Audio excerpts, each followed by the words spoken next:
Sénégal avec Pape Malick Thiam. Pape Malick, bonjour. Bonjour Aïcha. Ça va, vous allez bien ce matin? Ça va très bien, alhamdoulilah. Très bien. Alors, Pape Malick, que pouvons-nous retrouver à la une de l'actualité politique de ce matin?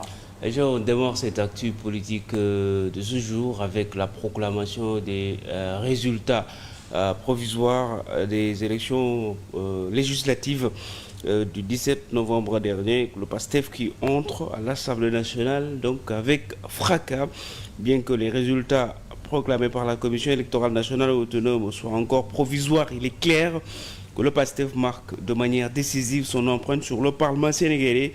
Cette victoire qui pourrait être confirmée dans les prochains jours place la 15e législature sous l'influence de ce parti arrivé au pouvoir il y a seulement 7 mois. D'après la Sénat, le PASTEF a remporté près de 2 millions de voix, soit plus de 54% des suffrages exprimés, et a obtenu 130 sièges sur 165 à l'Assemblée nationale. Ces résultats dépassent largement la majorité qualifiée de 99 sièges, donnant ainsi à PASTEF un contrôle absolu du Parlement.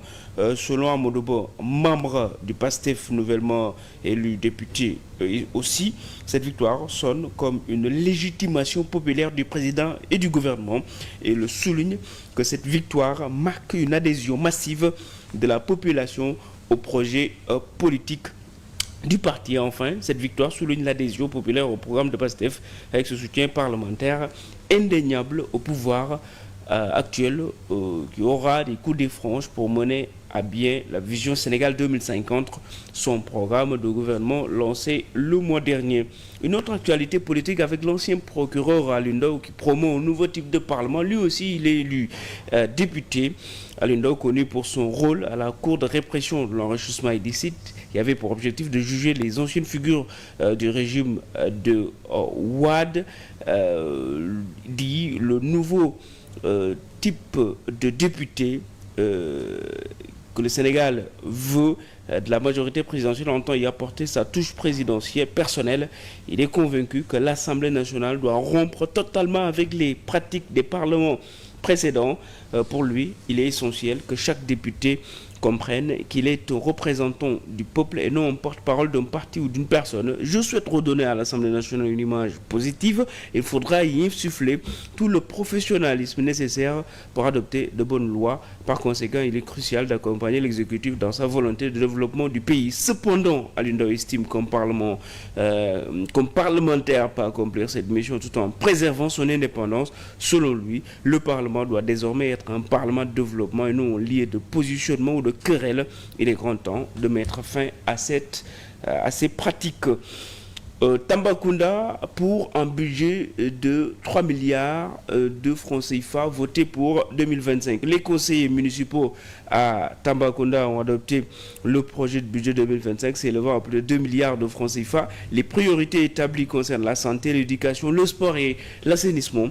Le plan annuel de l'investissement 2025 repose sur 3 sources principales: les recettes propres de la municipalité, le fonds d'équipement des collectivités territoriales et le programme d'appui aux communes et agglomérations du Sénégal qu'on appelle PACASEN, a précisé le conseiller municipal chargé de la planification et du suivi des programmes de la mairie. La commune a bénéficié donc de 899 millions de francs CFA dans le cadre du PACASEN et 1 milliard 200 millions pour le PATICED, soit au total de 2 milliards 71 millions de francs CFA alloués au plan d'investissement pour 2025. Ces fonds seront affectés à divers secteurs, notamment à l'éducation avec la construction de nouvelles salles de classe et d'écoles, ainsi qu'à la santé où il est prévu d'édifier des postes de santé et de logement pour les sages-femmes et les infirmiers chefs de poste. Les investissements seront également réalisés dans l'assainissement. Avec ce budget, ils ont prévu des projets d'éclairage public dans les quartiers périphériques ainsi que des initiatives en faveur de la formation et de l'autonomisation des femmes et des jeunes sur le plan sportif, la construction d'un stade et au programme. Il est également envisagé de délocaliser la gare routière de Kotiari et de construire un parking pour les gros porteurs. Ce budget, enfin, témoigne de la volonté des autorités municipales d'améliorer les infrastructures et les conditions de vie dans la commune de Tambacounda. Aïcha, c'était tout pour cette actu politique et économique de ces dernières 24 heures. Merci beaucoup, Pape Malick. Nous nous retrouvons dans la deuxième partie. Ouais, à tout à l'heure. À tout à l'heure. Merci à Pape Malick Grégoire ainsi qu'à la belle Charlène Rafidi pour cette très belle page d'information. Merci à vous aussi, amis téléspectateurs. Nous sommes au terme de cette première partie. Merci de l'avoir suivi. Restez bien avec nous. À 8 h, nous nous retrouvons pour la deuxième partie en Wolof.